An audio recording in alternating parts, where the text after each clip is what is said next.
அனைவருக்கும் இனிய நமஸ்காரம், வணக்கம்.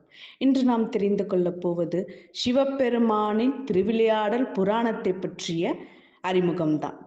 சிவபெருமான் தன் மீது பக்தி கொண்ட அடியவர்கள் மற்றும் சிற்றுயிர்கள் மீது திருவிளையாடல்கள் நிகழ்த்தி தனது அன்பையும் கருணையும் அவர்களுக்கு அருளும் வரலாறே இந்த திருவிளையாடல் புராணமாகும். திருவிளையாடல் புராணமானது தமிழ் கடவுளான முருகப்பெருமானால் அகத்தியருக்கு அருளப்பட்டு பின் அகத்தியரின் மூலம் மற்ற முனிவர்கள் அறிந்து கொண்டனர். நந்தி தேவர் சனத்குமார முனிவருக்கு இந்த லீலைகள் பற்றி கூறினார். அதை சனத்குமாரர் வியாசருக்கு கூறினார்.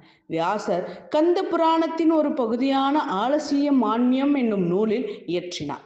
பரம்ஜோதி முனிவர் திருவிளையாடல் புராணத்தை தமிழில் பாடியுள்ளார்.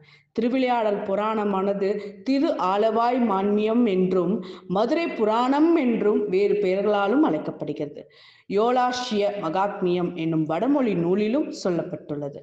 தமிழ் மொழியில் 3 புராண நூல்கள் சிவபெருமானின் 3 கண்களாக போற்றப்படுகின்றன. சேக்கிழார் இயற்றிய பெரிய புராணம் வலது கண்ணாகவும், பரஞ்சோதி முனிவரின் திருவிளையாடல் புராணம் இடது கண்ணாகவும், கச்சிப்ப சிவாச்சாரியரின் கந்த புராணம் நெற்றிக் கண்ணாகவும் போற்றி சிறப்பிக்கப்படுகின்றன.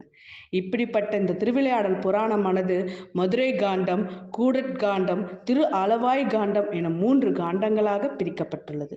மதுரை காண்டத்தில் 18 படலங்களும், கூடற் காண்டத்தில் 30 படலங்களும், திரு ஆலவாய் காண்டத்தில் 16 படலங்களும் உள்ளன. மொத்தம் திருவிளையாடல் புராணத்தில் கூறப்பட்டுள்ள சிவபெருமானின் 64 திருவிளையாடல்கள் அமைய பெற்றது சிறப்பு வாய்ந்தது ஆகும். இந்த 64 திருவிளையாடல்களோட தலைப்பு என்ன அப்படிங்கிறதை நாம் நாளை பார்ப்போம். நன்றி, வணக்கம்.